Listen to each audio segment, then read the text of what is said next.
ஆத்ம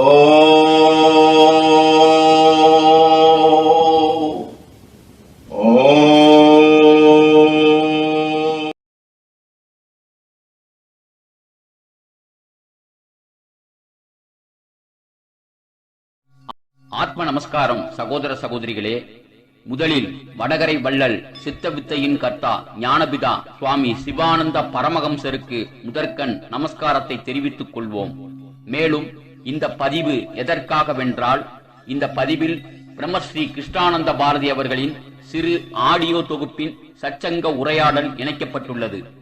இந்த உரையாடலில் உள்ள தத்துவங்கள் அனைத்தும் எந்தெந்த இடங்களில் ஞானபிதா சுவாமி சிவானந்த பரமஹம்சர் நமக்கு அருளிய ஞான நூலான தன்னை உணர வேண்டி கொடுத்த சித்த வேதத்தில் எந்தெந்த இடத்தில் எத்தனாவது அத்தியாயத்தில் ஜீவனின் முக்கியத்துவத்தை எந்தெந்த பக்கத்தில் எடுத்துச் சொல்லியுள்ளார்களோ, அதேபோல அம்மா நடத்திய சற்சங்க உரையாடலில் மறைமுகமாகவும் வெளிப்படையாகவும் சித்தவேத கருத்துகளுக்கு ஒருங்கிணைந்து அம்மாவின் சிந்தனையில் உருவான உரையாடல் வார்த்தைகள் இந்த ஆடியோ வீடியோ பதிவில் பயன்படுத்தப்பட்டுள்ளன என்பதை இந்த வீடியோவை முழுமையாக கேட்கும் உங்கள் அனைவரிடமும் தெளிவாக தெரியப்படுத்திக் கொள்கிறோம்.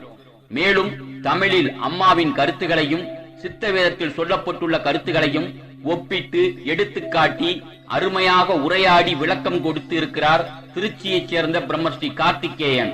இந்த வீடியோ ஆடியோ பதிவில் என்பதை உங்கள் அனைவரிடமும் தெரிவித்துக் கொண்டு, அவருக்கு தமிழ் மொழி அறிந்த உலக தமிழர்கள் அனைவரும் அவருக்கு ஆத்ம நமஸ்காரத்தையும் மிகவும் நன்றிகளையும் தெரிவித்துக் கொள்கிறோம்.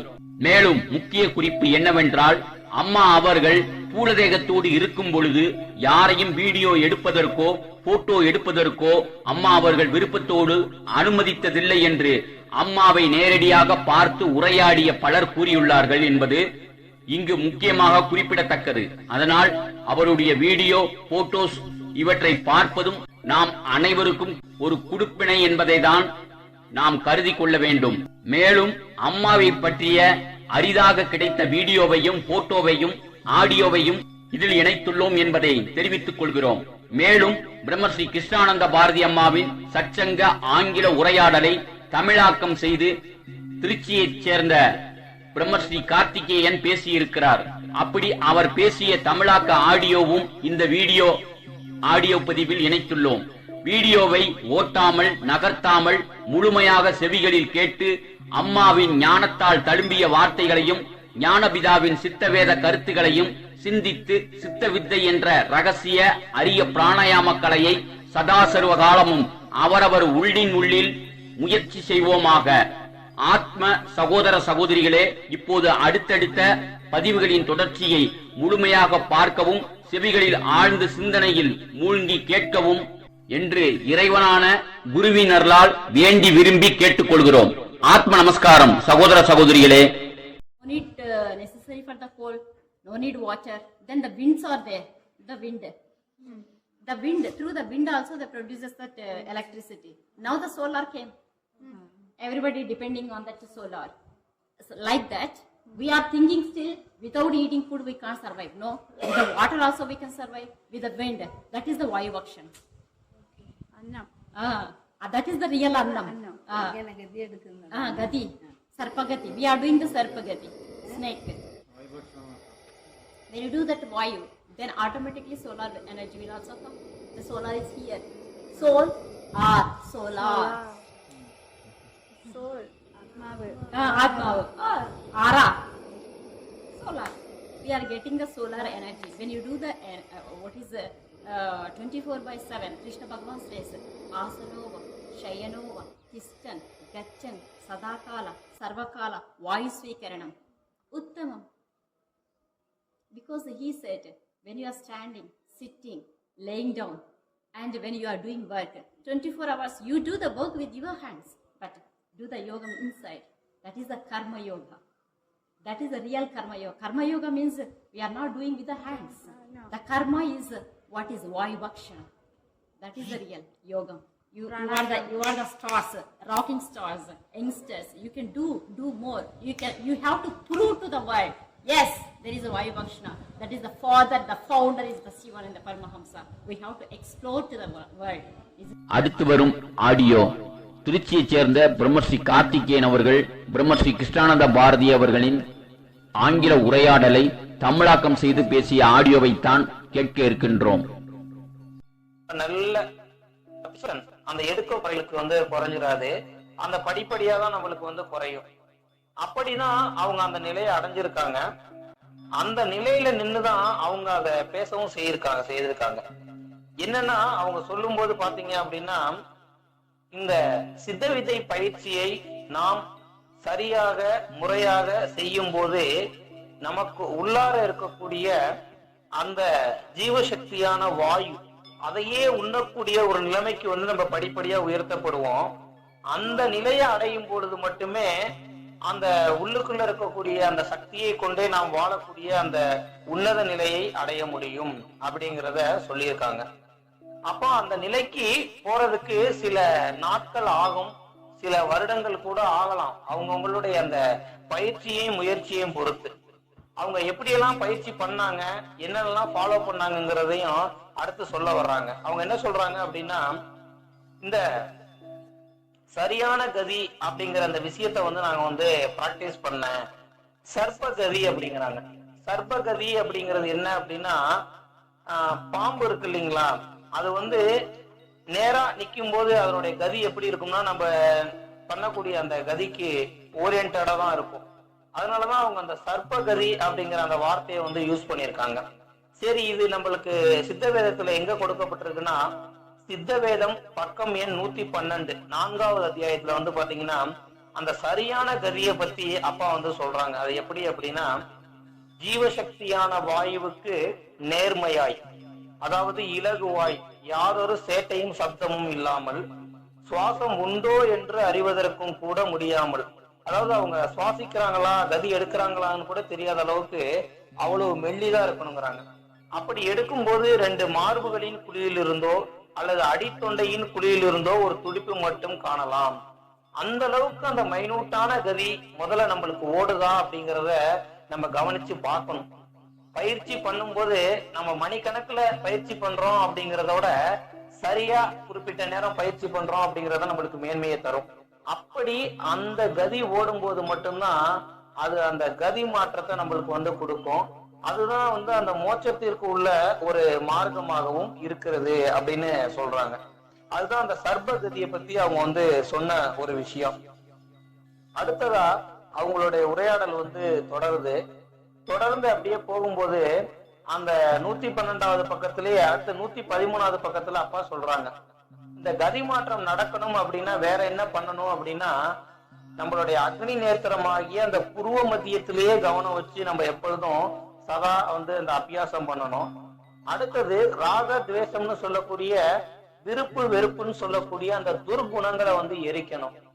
அப்ப அந்த துர்குணங்கள் எல்லாம் நீக்கப்பட்டு அந்த சுழுமுனையில் நாம் சரியான கதியை எடுக்கும் போது மட்டுமே நமக்கு அந்த ஜீவனுக்கான அந்த பயிற்சி ஒரு கைகூடி நம்மளுக்கு அடுத்த நிலைமைக்கு நமக்கு வரும். அதுதான் ஒரு உண்மை. அடுத்ததா அவங்க என்ன சொல்றாங்க, பகவத்கீதையில சொல்லப்பட்டதா ஒரு விஷயத்த சொல்றாங்க. என்ன அப்படின்னா, 24x7 நீங்க எந்த வேலையை செய்துகிட்டு இருந்தாலும் சரி, அதாவது நடக்கும் போது, உட்கார்ந்திருக்கும் போது, படுத்திருக்கும் போது, நம்ம வேலையை எல்லாம் செய்யும் போது கைகளால் உங்களுடைய வேலைகளை செய்யுங்க. அதே சமயம் எல்லா நேரமும் உள்ளுக்குள்ள அந்த சதா பிராணாயாமம்னு சொல்லக்கூடிய அந்த விஷயத்த நீங்க உள்ளுக்குள்ளேயே தொடர்ந்து நடத்திக்கிட்டு இருங்க. அப்பொழுது மட்டும்தான் நமக்கு கதி மாற்றம் வரும். அதேதான் அப்பாவும் சொல்லியிருக்காங்க. இது சித்த வேதத்துல பாத்தீங்கன்னா பக்கம் எண் 223 அதுல பாத்தீங்கன்னா அழகா கொடுத்திருக்காங்க. அப்படி எல்லா விஷயங்களுமே பாத்தீங்கன்னா நம்மளுக்கு இந்த சித்த வேதத்திலிருந்து எடுக்கப்பட்ட ஒரு விஷயமா தான் இருக்குது. இதுல என்ன சொல்றாங்க அப்படின்னா, அந்த 223வது பக்கம் அத்தியாயம் 8ல பாத்தீங்க அப்படின்னா அந்த கர்ம யோகம் அப்படிங்கிற ஒரு விஷயத்த பத்தி அப்பா இங்க எழுதியிருக்காங்க. கர்மம் அப்படிங்கிறது ஜீவசக்தியான வாயு, யோகம் அப்படிங்கிறது அதை சேர்த்தல். அப்ப அந்த ஜீவசக்தியா இருக்கக்கூடிய அந்த வாயுவை பிரம்மரந்திரத்துல சேர்க்கக்கூடியதுதான் ஒரு உண்மையான பூஜையாவும் இருக்குது. அதுதான் ஒரு உண்மையான யோக முறையாவும் இருக்குது. ஆனா அவங்க அந்த கேரளா போயிருந்த சமயத்துல வடகரைக்கு பக்கத்துல சில கோவில்கள்ல சிலை வழிபாட பார்த்திருக்காங்க. அப்ப அதை பார்த்துட்டு அவங்க சில விஷயம் சொல்றாங்க. அந்த சிலையை வச்சு வெளியில பூஜை பண்ணிட்டு இருக்காங்க. அந்த பூஜை அப்படிங்கிறது நமக்கு உள்முகமா செய்யக்கூடிய பூஜை. அது நம்மளுடைய கர்மமா இருக்கக்கூடிய அந்த ஜீவசக்தியை வச்சு பண்ணக்கூடிய பூஜை. அது நமக்குள்ளாரதான் வந்து நடத்தணும். அப்படி நம்ம நடத்தும் போது என்ன ஆகும்னா வாயு பட்சணம் அப்படின்னு சொல்லக்கூடிய அந்த நிலைமை வந்து கிடைக்கும். அந்த வாயு பட்சணம் அப்படிங்கிறது என்ன அப்படின்னு பாத்தீங்க அப்படின்னா, அந்த நிலையில் நம்ம டெப்தா உள்ளார போகும்போது நம்ம சித்தவேதம் அத்தியாயம் 13ல 276வது பக்கத்துல சொன்னபடி அந்த அன்னத்தை உண்ணும் போது மட்டுமே ஜீவித்து இருக்கிறது அப்படின்னு சொல்லி அப்பா சொல்றாரு. அப்ப இப்ப நம்ம ஜீவித்து இருக்கலையா அப்படின்னா கண்டிப்பா ஜீவித்து இருக்கல. நம்ம சுவாசத்தை, நம்மளுடைய கர்மமான ஜீவசக்தியான வாயுவை வெளிவிடக்கூடிய ஒவ்வொரு நொடியும் நாம் இறந்து கொண்டிருக்கிறோம் என்பதுதான் உண்மை. அப்ப இந்த நிலையை கடந்து சுவாசத்தை வந்து உள் சுவாசமா மாத்தி அந்த சரியான கதி மூலம் ஊர்த்துவ கதியா மாறி 24x7 சதா பிராணாயாமம்ங்கிற சொல்லக்கூடிய அந்த விஷயத்த பண்ணி உள்ள போகும்போது மட்டும்தான் அந்த அன்னத்தை உண்ணக்கூடிய ஒரு தகுதி நம்மளுடைய உடலுக்கு ஏற்படும்.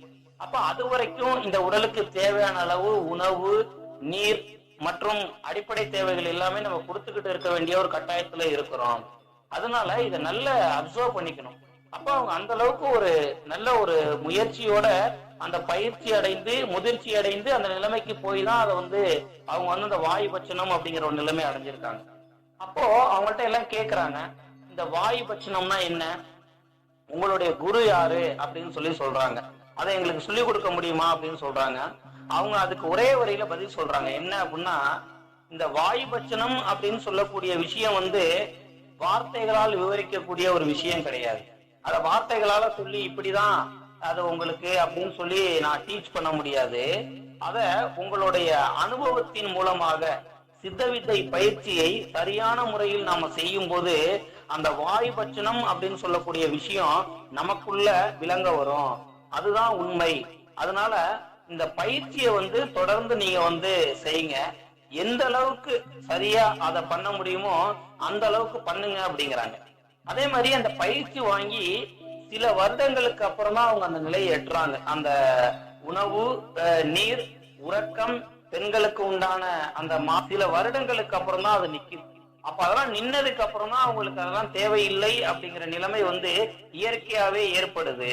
அப்ப அந்த நிலையை வந்து நம்ம முயற்சி பண்ணி எப்படி கொண்டு வர முடியாதுன்னா, அது கதி சரியான முறையில நடத்தி நம்ம பயிற்சியில ஒரு நல்ல நிலைமைக்கு வரும்போது மட்டுமே அது நமக்குள் நடக்க ஆரம்பிக்கும். அடுத்தது இந்த சித்த வித்தை பயிற்சியை பத்தி சில விஷயங்கள் வந்து அவங்க ரெக்கார்ட் பண்றாங்க. என்ன அப்படின்னா, இந்த சித்த வித்தையை வந்து சரியா பண்ணும்போது அவங்களுக்குள்ள ஏற்பட்ட விஷயத்த சொல்றாங்க. இந்த அனுபவம் அப்படிங்கிற விஷயத்த சொல்லும் போது அப்பா என்ன சொல்றாருன்னா, ஒவ்வொருத்தருடைய உடல்லையும் வாதம், பித்தம், கபம் அப்படின்னு சொல்லக்கூடிய விஷயங்கள் மாறுபாடு அடையும்.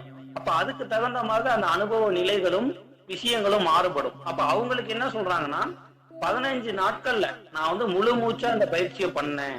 எந்த ஒரு இதுவும் பண்ணாம கான்சன்ட்ரேஷன் பண்ணி முழு மூச்சா பண்ணும்போது தரையில இருந்து மேற்கூரை வரைக்கும் நான் என்னுடைய உடல் மேல போனதை வந்து உணர்ந்தேன் அப்படிங்கிறாங்க.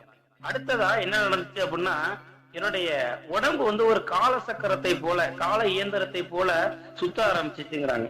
கால இயந்திரம் அப்படிங்கிறதுக்கான ஒரு சரியான அர்த்தம் என்ன அப்படின்னு பாத்தீங்கன்னா, காலங்களுக்கு அப்பாற்பட்டது. இது எங்க குறிப்பிடப்படுது அப்படின்னு பாத்தீங்கன்னா, சித்த வேதத்துல அத்தியாயம் 15 பக்கம் எண் 308ல பாத்தீங்கன்னா, அப்பா வந்து இந்த காலங்களை பத்தி சொல்லும் போது எதிர்காலம் அப்படின்னு சொல்லக்கூடிய அந்த சலனம், நிகழ்காலம்னு சொல்லக்கூடிய மனம், அடுத்தது இறந்த காலம்னு சொல்லக்கூடிய இந்த ஜடம், இந்த 3 நிலைமைகளையும் கடந்து நாம் உள்ளுக்குள் கடக்கும் போதுதான் தானாய் தன்மயமாய் தீரக்கூடிய அந்த நிலைமையை அடைய முடியும். அப்படிப்பட்ட ஒரு நிலைமையை வந்து அவங்க வந்து அடைஞ்சிருக்காங்க தன்னுடைய பயிற்சி மற்றும் முயற்சியின் மூலமாக. அப்ப இதுவும் வந்து அந்த சித்த வேதத்திலிருந்து சொல்லப்பட்ட ஒரு விஷயம்தான். அடுத்ததா என்ன சொல்றாங்கன்னா, அப்படி நான் அந்த நிலையை அடையும் போது வேற என்னெல்லாம் தோணுச்சு அப்படின்னா, எனக்கு இந்த அஷ்டவக்ர கீதா, வசிஷ்ட கீதா அப்படின்னு சொல்லக்கூடிய ஒரு 25 நூல்களை வந்து நான் எழுத ஆரம்பிச்சேங்கிறாங்க. எனக்கு வந்து சமஸ்கிருதம் வந்து தெரியாது, நான் அதை வந்து படிக்கவும் கிடையாது. ஆனா இந்த பயிற்சியின் மூலமா எனக்கு அந்த முன்னேற்றத்தின் காரணமா அதெல்லாம் வந்து எனக்கு இயல்பாகவே வந்து புரிய ஆரம்பிச்சது அப்படிங்கிறாங்க.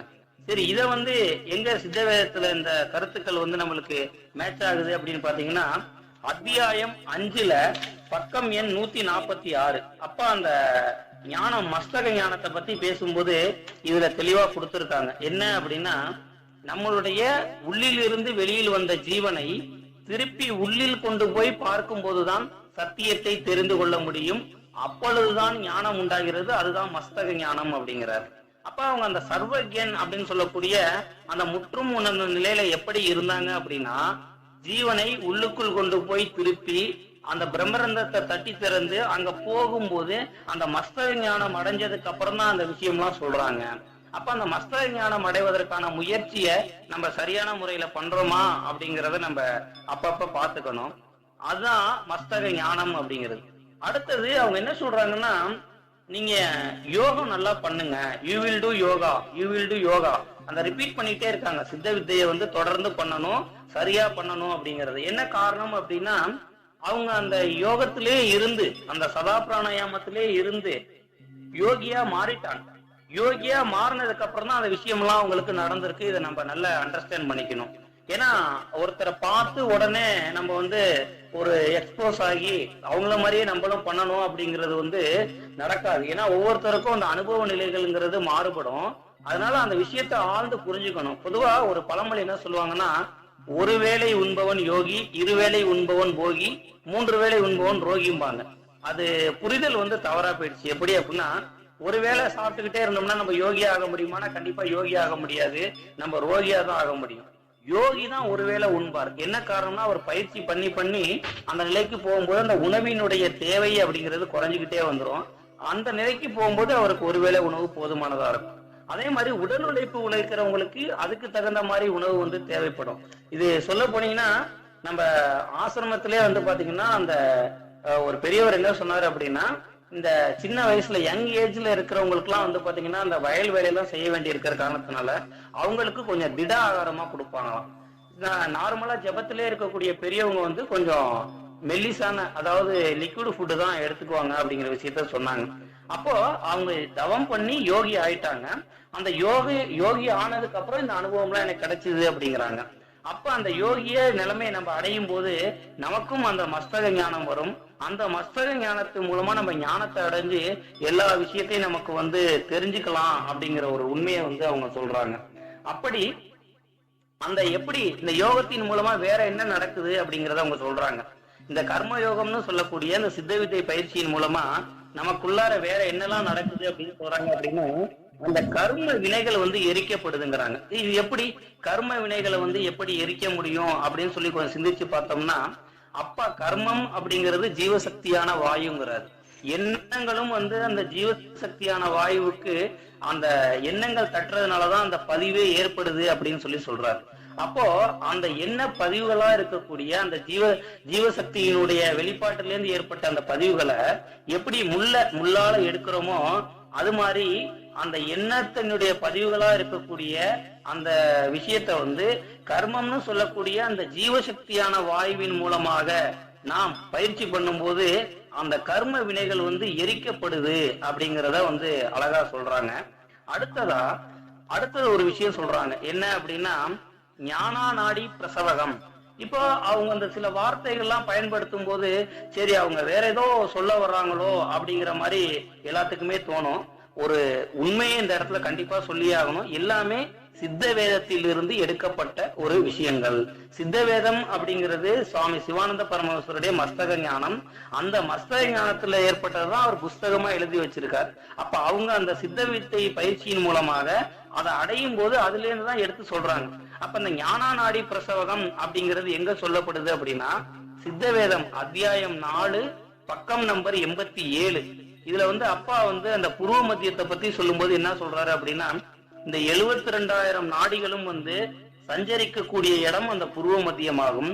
அந்த புருவ மத்தியம் தான் சுழுமுனை சுவாசத்தில் நமக்கு கிடைக்கக்கூடிய அனுபவத்தை தரக்கூடிய ஒரு இடமாகவும் இருக்கிறது.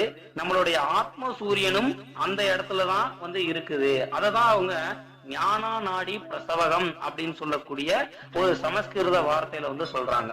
அடுத்ததா ஒண்ணு சொல்றாங்க. என்ன சொல்றாங்க அப்படின்னா, சர்வ ஆத்மானி அந்தர் ஆத்மானி சர்வ பூதானி அந்தர் ஆத்மானி அப்படிங்கிறாங்க. இதனுடைய தமிழாக்கம் என்ன அப்படின்னு பாத்தீங்கன்னா, ஈஸ்வரன் சர்வ பூதங்களிலும் குடிகொண்டிருக்கிறார் அப்படிங்கிறது தான். இதுவும் பாத்தீங்கன்னா நம்மளுடைய சித்த வேதத்துல அத்தியாயம் 6 பக்கம் எண் 174 வந்து குறிப்பிடப்பட்டிருக்கு. அப்பா வந்து ஈஸ்வரனை பத்தி சொல்லும் போது என்ன சொல்றாரு அப்படின்னா, ஈஸ்வரன் அப்படின்னு சொல்லக்கூடிய அந்த இறைவனானது எல்லா ஜீவராசிகளினுடைய அந்த இருதயத்தில் இருந்து கொண்டு, உருவ மத்தியமான அந்த இருதயத்தில் இருந்து கொண்டு சர்வ பூதங்களிலும் சலித்து கொண்டிருக்கிறது. இதுவே தான் பகவத்கீதையிலும் சொல்லியிருப்பாங்க, ஈஸ்வர சர்வ பூதானாம் கிருத்தேஷ அப்படின்னு.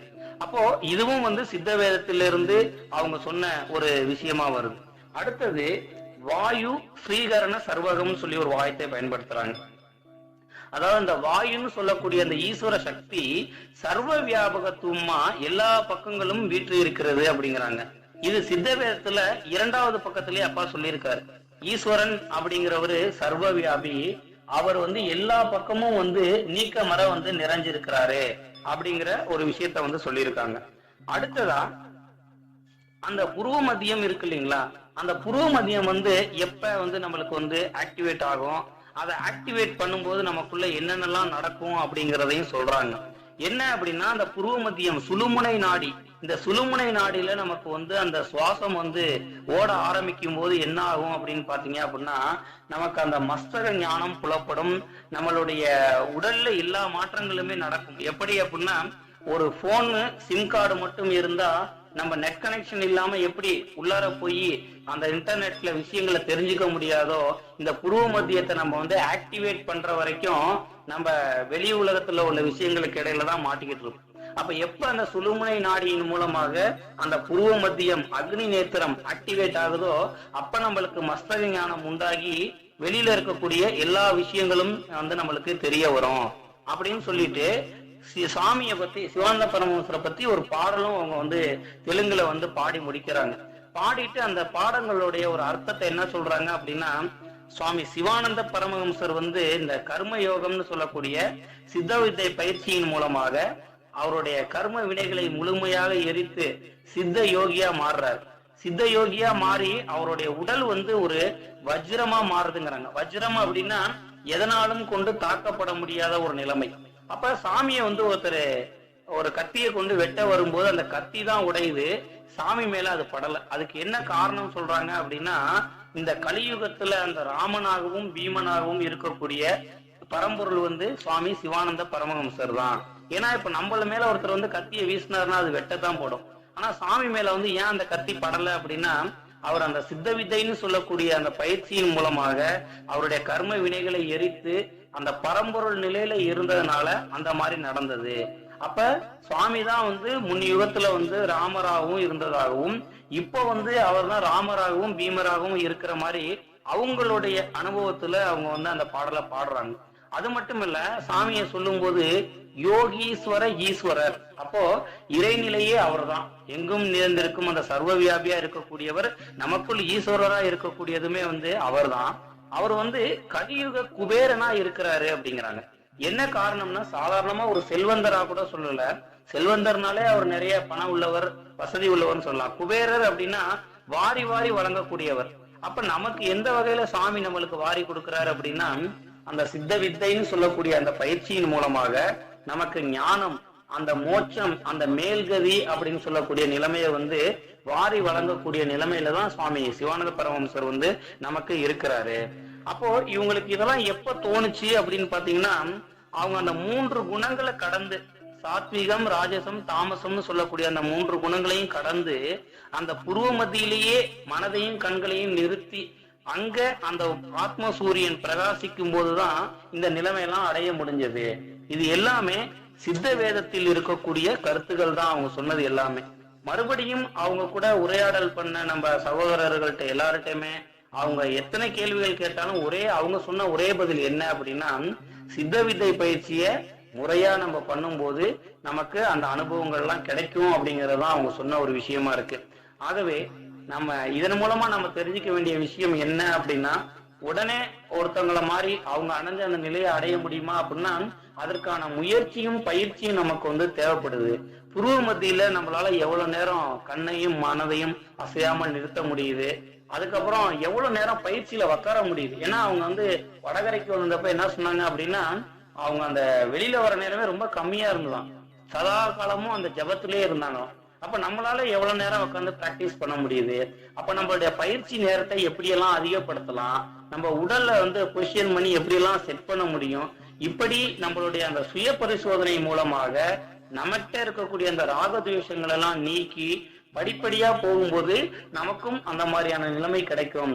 அதனால நாம் ஒவ்வொருவரும் சித்த வித்தை பயிற்சியையும் சித்த வேதம் வாசித்தலையும் ரெண்டு கண்ணாக கொண்டு நாம் செயல்படும் போது நமக்கும் ஞானம் என்பது சுலபம், நாமும் அந்த நிலையை அடைய முடியும் அப்படிங்கறதுல எல்லளவும் சந்தேகம் இல்லை. ஆகவே ஒவ்வொரு சித்த வித்தியார்த்தி சகோதர சகோதரிகளும் தயவு செஞ்சு சித்த வேதத்தை தினமும் கொஞ்சம் படிங்க. என்ன காரணம் அப்படின்னா, சித்த வேதம் வந்து ஒவ்வொரு நாளும் நமக்கு வந்து ஒரு விஷயத்த வந்து மோட்டிவேட் பண்ணி நம்மள வந்து வழி நடத்தக்கூடிய ஒரு குருவா இப்ப இருக்கிறது சித்த வேதம் மட்டும்தான். அதனால அதை வந்து தொடர்ந்து படிக்கக்கூடிய ஒரு பழக்கத்தை ஏற்படுத்துங்க. படிக்கவே முடியாத சகோதர சகோதரிகள், படிக்கவே நேரம் இல்லாதவங்க நம்ம சத்சங்கம் அந்த யூடியூப் லிங்க் மூலமா கேட்டுக்கிட்டு சித்த வேதத்தை கொஞ்சம் உத்கிரகிக்க ஆரம்பிங்க. ஏன்னா எப்பவுமே நமக்குள்ள ஒரு கேள்வி எழும்போது, நமக்குள்ள ஒரு பதில் கிடைக்கும் போது அது என்னைக்குமே வந்து ஒரு நிரந்தரமா பர்மனண்டா நம்மளுக்குள்ளாரே இருக்கும்.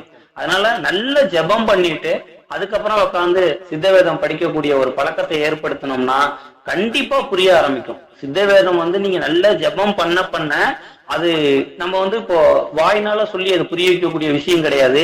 எந்த அளவுக்கு பயிற்சி பண்ணக்கூடிய நேரத்தை அதிகப்படுத்துறோமோ அந்த அளவுக்கு புரியும். அதிகப்படுத்துதல் அப்படின்னா ஒரு 100% டெடிகேட்டடா, ஒரு அர்ப்பணிப்பு உணர்வோட, ஒரு சரணாகதியோட நீங்க 10 நிமிஷம் பயிற்சி பண்ணா கூட அதுல ஒரு பலன் இருக்கும். அந்த அர்ப்பணிப்பு உணர்வும் சரணாகதி இல்லாமலும் நாம பண்றோம் அப்படின்னா அதுல வந்து நம்மளுக்கு பலன் கிடைக்க போறது இல்ல. 100% அர்ப்பணிப்பு உணர்வும் சரணாகதியுடனும் நாம உட்காந்து பயிற்சி பண்ணும்போது அதுக்கப்புறம் நம்ம பொலைட்டா கேட்டோம் அப்படின்னா அதுல இருந்து நம்மளுக்கு விஷயங்கள் அனுபவத்துல புரிய வரும். ஆகவே ஒவ்வொரு சித்த வித்தியார்த்தி சகோதர சகோதரிகளும் சித்த வித்தையையும் சித்த வேதத்தையும் 2 கண்களாக கொண்டு சதா அபியாசம், இடைவிடாமல். அபியாசம் அப்படிங்கிறது என்ன அப்படின்னா அது வந்து ஒரு விடாமுயற்சி. அதுக்கு சரியான தமிழ் வார்த்தை என்ன அப்படின்னா விடாமுயற்சி. எக்காலத்திலும் எந்த வேலையை செய்யும் பொழுதும் காரணத்தை எந்த ரீசனுமே சொல்லக்கூடாது. இந்த பயிற்சியை கீழவே வச்சிடக்கூடாதுங்கிறார் அப்பா. அந்த அளவுக்கு நம்ம பயிற்சி பண்ணும்போது நாமும் ஞானம் அடைய முடியும், நாமும் ஆனந்த மத்தன்மார்களாய் மாற முடியும் என்பதை தெரிவித்துக் கொண்டு ஒவ்வொருவரையும் பார்த்து பிரார்த்தித்து நமஸ்கரித்துக் கொள்கிறேன். ஆத்ம நமஸ்காரம்.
Langawo ni nesi, wopu sopuli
చిందేసే పాదం శ్రీపాదం శ్రీ కన్యాకుమారి పాదం చివరాగ్రమ భారతదేశపు చివరాగ్రమ చివరి రాయి అగ్రాన అందరికీ నిత్యము దర్శనము పూజలు ఇచ్చే పూజలు అందుకుంటున్న పాదం శ్రీపాదం శ్రీ కన్యాకుమారి పాదం పాదమే వేదమై వేదమే పాదమై నా పాదం శ్రీపాదం శ్రీ కన్యాకుమారి పాదం.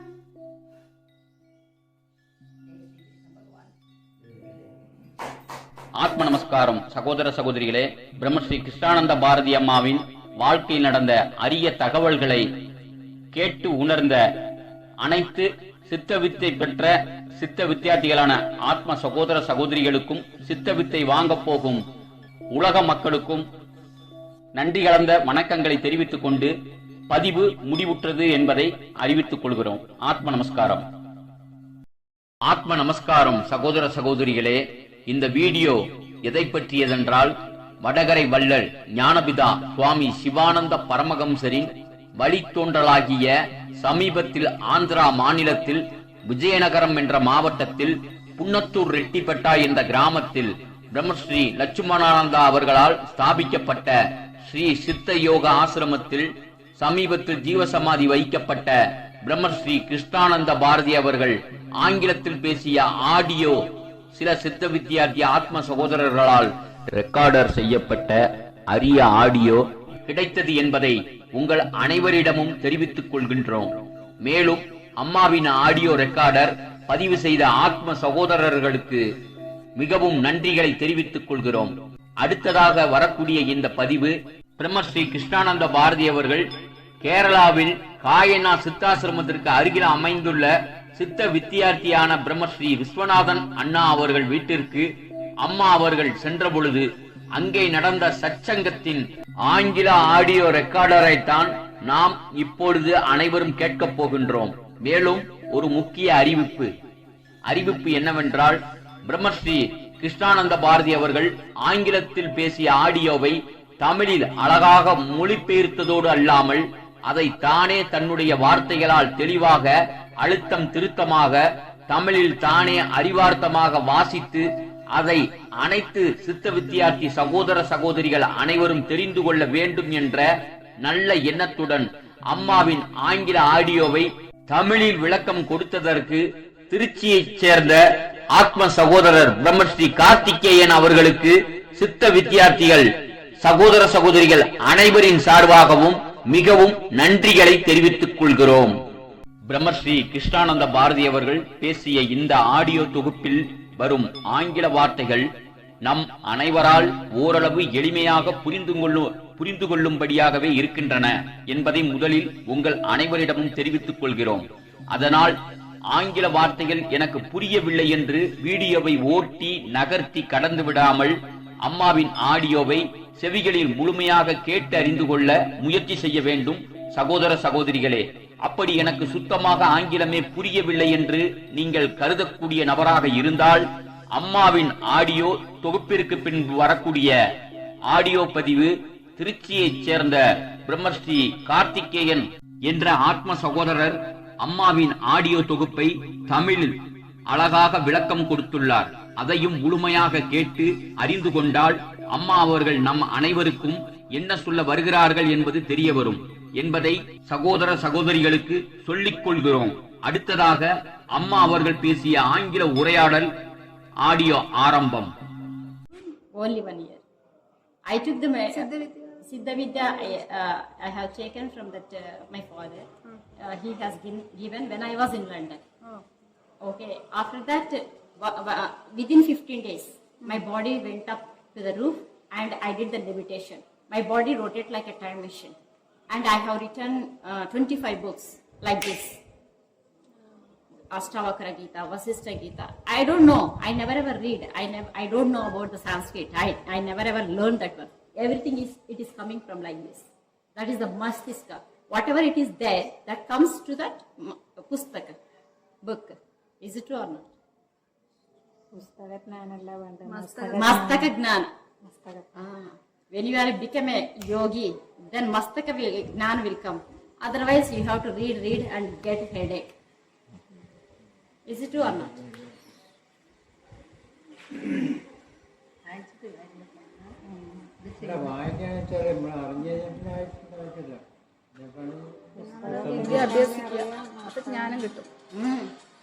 Through the yogam, we can yogastha karma dagdhani.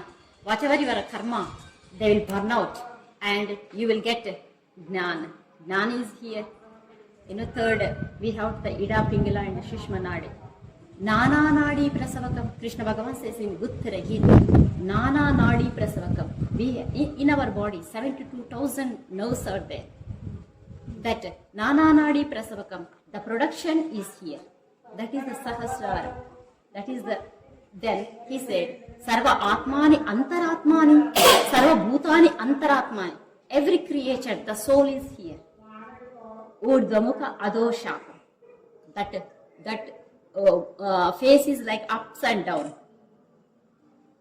Vayu Svikarana Sarvagam. What is there in Sarvagam? Where it is Sarvagam? Sarvagam is the whole universe, where it is there here. How can we have to activate through the yoga? Suppose if the internet connection is there, SIM is, everything is there. There is no net connection. What is the point of phone, SIM, everything? Everything is in our body, software, everything is there. SIM is there, phone is there, everything. Net connection is not there. What is the net connection? Yogam, do the yogam. That is the connection. It connects, that is the antenna. It connects. That is the Mastiska Gnana. Every book is here. It comes out. Means with the hand. Karamatone Kadgani Katirinchina Kaliyuga Ramudu Bhimudu. Who are you? You are the Bhima. You are the Rama. He is the Rama and Bhima, mixed of the Shiva and the Paramahamsa. Yes. Is it true or not? Because if I am bringing one sword with you, if I cut your hand, it will cut. Is it true or not? But they didn't cut his hand. The sword become it cut. That's why he is the Kali Yugas. Rama is a Treta Yuga and Dwapar Yuga, Satya Yuga, we will say Krishna and Rama. But the Kali Yuga, Rama, Bhima, Shiva and the Paramahamsa. Because he is the yogi, Yogishwareshwara. Nityananda as well, the same. He did like a meditation, he did yogam, he got the Asta Siddhi as well. Then he said, from his languti, he gave that all gold coins like this. If you are the person, normal person, you have to go and beg, please. I will do what? Please give the money, and you go to the seller and buy the gold. But from his languti, he is giving like gold coins. He is a Kaliyuga Kubera from languti. Is it true or not? That's why he is called Kaliyuga Kubera. Kubera also got the plenty of gold. Nityananda Paramahamsa also Kubera. Because he produced all the gold coins from the Kaupina. We are watching and seeing in front of us all the gods here only. We are still going and doing the arati and doing the bhajana from outside. There is no point. Do the bhajana inside. We can. That is the bhajana. No, because I have been Kanchingarh yesterday. Then they are doing the arati. Jai Jai Bhagavan Nityananda.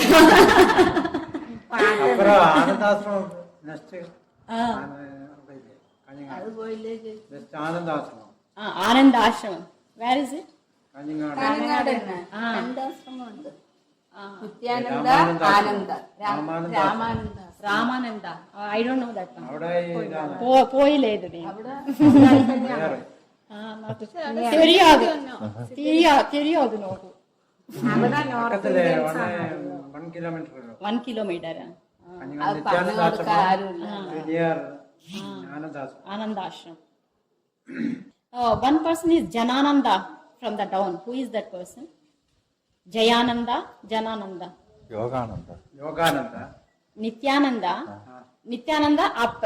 There is one temple is there. Up. Very down. there is one Jayananda, he is a Shishya. Samadhi is there. Yoganand இல்ல. Yoganandana. Yogananda, Jayananda, Janananda, Janananda. The Samadhi is also there. അത് പിന്നെ ഓരോരാളെ കഴിയുമ്പോ അവരിരുന്ന് പിന്നെ അവരെ 44 guhas are there, caves are there inside. కాయన స్థిరమిല്ല. కాయన్న ఇప్పుడు వెళ్తారు మీరు వెళ్ళి ఈవినింగ్ వరకు వస్తారు. మళ్ళీ ఈవినింగ్ వచ్చేస్తారా? ఇప్పుడు ఇక్కడికి వచ్చి ఎన్ని రోజులు అయిందా? 3 days అయింది. అప్పుడుదా వచ్చినారా? 3 days అయింది. వెళ్ళాలి 5 days. నేను మళ్ళా వెళ్ళాలి. మళ్ళా అక్కడే కూర్చుంటా వారు మాట్లాడు. మళ్ళీ ఎక్కడికి పోవాలి? విజయనగరం పోవాలి. విజయనగరం పోయి విజయనగరం కాదు, అక్కడ అవతార్ బాబా గుహకి వెళ్ళాలి. అక్కడదా మీరు ఉండేదా? నాయన అక్కడ ఉన్నారా? నాన్న విజయనగరం. బస్ ట్రావెలింగ్ బండి తెలియదు, ఎవరో ఒక అతను చెప్పాడు ఇక్కడ నుంచి వెళ్తారట 3 గంటలకి తీసుకొని వెళ్తానని చెప్పాడు. నువ్వు వస్తావా?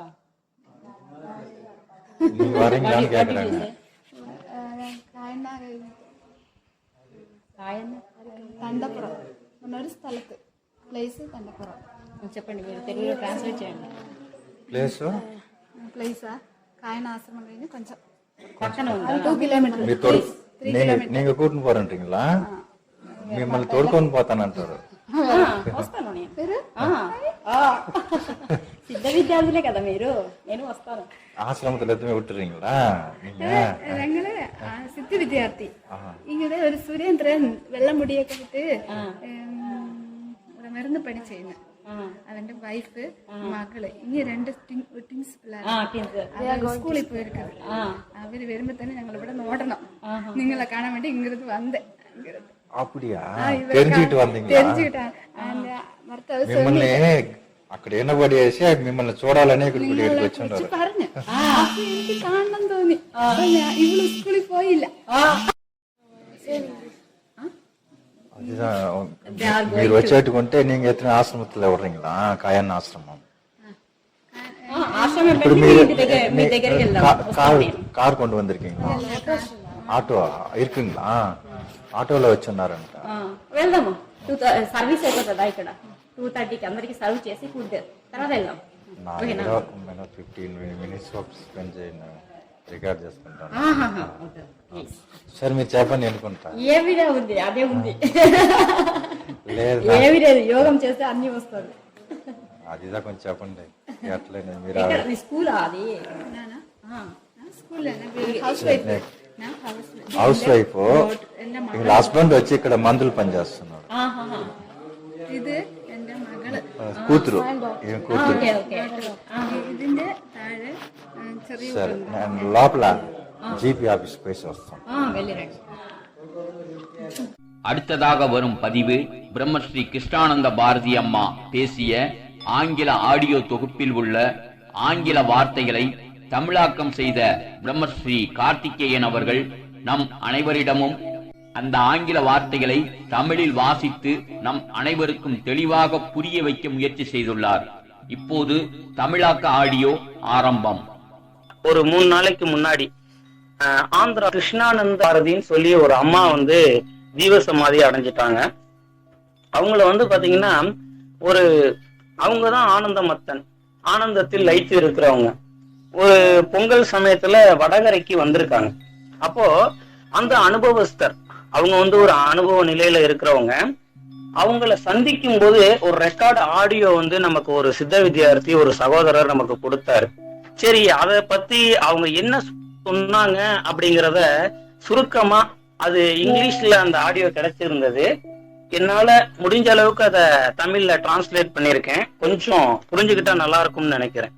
அப்ப அவங்கள்ட்ட கேக்குறாங்க, நீங்க வந்து இப்போ ஒரு நல்ல நிலையை அடைஞ்சிட்ட மாதிரி சொல்றாங்க, உங்களுக்கு வந்து குரு யாரு, நீங்க என்ன பண்ணீங்க அப்படின்னு சொல்லி கேட்கிறாரு. ஏன்னா அவங்க அந்த வாயு பட்சணம் அப்படின்னு சொல்லக்கூடிய ஒரு சப்ஜெக்ட், வசிஷ்ட கீதையில வரக்கூடிய அந்த வாயு பட்சணத்தை பத்தி அவங்க சொல்றாங்க. அப்ப சொல்லும் போது அவங்க சொன்ன வார்த்தை என்ன அப்படின்னா, நான் வந்து லண்டன்ல வந்து டாக்டரா இருந்தேன், எம்பிபிஎஸ்ஸா வந்து இருந்தேன். அப்போ எனக்கு இந்த ஆன்மீக தேடல் இருக்கும்போது சித்த வித்தை தான் ஒரு சரியான வழின்னு எனக்கு சொன்னாங்க. அப்போ நான் வந்து சித்த வித்தையை வந்து பயிற்சி வாங்கிட்டேன். வாங்கி சித்த வித்தை மட்டும்தான் அப்படிங்கிற ஒரு இந்த முழு மூச்சோட நான் வந்து இதை வந்து பிராக்டிஸ் பண்ணேன். அப்ப பிராக்டிஸ் பண்ணும்போது ஒரு 15 நாள்ல நான் இந்த தரையில இருந்து கொஞ்சம் உயர்ந்த நிலைக்கு போறத நான் உணர்ந்தேன். அது மட்டுமல்ல, எனக்கு பலவிதமான நூல்கள்ல இருந்து எனக்கு சில கருத்துக்கள் கிடைச்சிச்சு. அதாவது வசிஷ்ட கீதை அப்படிங்கிறது சான்ஸ்கிரிட், சமஸ்கிருதம். நான் சமஸ்கிருதம் படிக்கல, ஆனா அந்த நூல்கள்ல உள்ள அர்த்தங்கள்லாம் வந்து எனக்கு வந்து விளங்க ஆரம்பிச்சிச்சு அப்படின்னு சொல்லி சொல்றாங்க. அப்படி என்ன சொல்றாங்க அப்படின்னா, அதுல நமக்கு வந்து அப்ப கேக்குறாங்க, நாங்க வந்து இந்த நிலையை அடையணும்னா என்ன பண்ணணும்? சிம்பிளா ஒரே வார்த்தையில அவங்க முடிச்சுட்டாங்க, யோகம் பண்ணுங்க, சித்த வித்தைய முறையா பண்ணுங்க. சித்த வித்தைய முறையா பண்ணும்போது உங்களுக்கு வந்து இதே மாதிரி அனுபவங்கள் உங்களுக்கும் கிடைக்கும் அப்படின்னு சொல்லி சொல்லிட்டாங்க. சொல்லும்போது சில வார்த்தைகளை அங்க வேதங்கள்ல இருந்து அவங்க எடுக்கிறாங்க. சர்வ ஆத்மானி அந்தர் ஆத்மானி, சர்வ பூதானி அந்தர் ஆத்மானி. இததான் அப்பா வந்து சித்தவேதத்துல கொடுத்திருப்பாரு. ஈஸ்வரன் சர்வ பூதங்களிலும் வசித்து கொண்டிருக்கிறது அப்படிங்கறதான் அவங்க அழகா வந்து சொல்லியிருக்காங்க. அப்போ இன்னொன்னு என்ன சொல்றாங்கன்னா, யூனிவர்ஸ் அப்படின்னு சொல்லக்கூடிய அந்த பிரபஞ்சம் வந்து வெளியில கிடையாது, அது நமக்குள்ளதான். அது எங்க அப்படின்னா நம்மளுடைய புருவ மத்தியம். அங்கதான் அந்த 72,000 நாடிகளும் வந்து சேரக்கூடிய இடம். அதுதான் நம்மளுக்கு நெட் கனெக்ஷன் அப்படிங்கிறாங்க. இப்ப எல்லாருக்கிட்டையும் போன் இருக்குது, சிம் கார்டு இருக்கு, நெட் கனெக்ஷன் யாருக்கிட்டையும் இல்லை. இப்போ நம்ம போன் வச்சிருக்கோம், சிம் கார்டு வச்சிருக்கோம், கூகுள்ல போய் ஏதாவது ஒன்று சர்ச் பண்ணணும், ஏதாவது ஒரு புத்தகத்தை பத்தி தெரிஞ்சுக்கணும், இல்ல ஏதாவது ஒரு விஷயத்த தெரிஞ்சுக்கணும்னா நெட் இல்லாம முடியாது. இதே நெட் நம்ம ஆக்டிவேட் பண்ணிட்டோம், இன்டர்நெட் ஆக்டிவேட் பண்ணிட்டோம்னா என்ன ஆகும்னா எல்லா புத்தகங்கள், எல்லா விஷயங்கள் எல்லாத்தையும் தெரிஞ்சுக்கலாம். அப்படி நமக்கு நெட் கனெக்ஷனா இருக்கக்கூடியது சித்த வித்தை பயிற்சி தான் அப்படிங்கறத அவங்க சொன்னாங்க. அது மட்டுமல்ல, இன்னொரு விஷயம் அவங்க சொல்றாங்க, கிருஷ்ண பகவானே சுவாமி சிவானந்த பரமஹம்சரை பத்தி ஒரு பாட்டு பாடுறதாகவும் சொல்றாங்க. முடிஞ்ச அளவுக்கு அவங்களுடைய இதுல இருந்து எடுத்து சொல்றேன், கொஞ்சம் கேட்டுக்கங்க.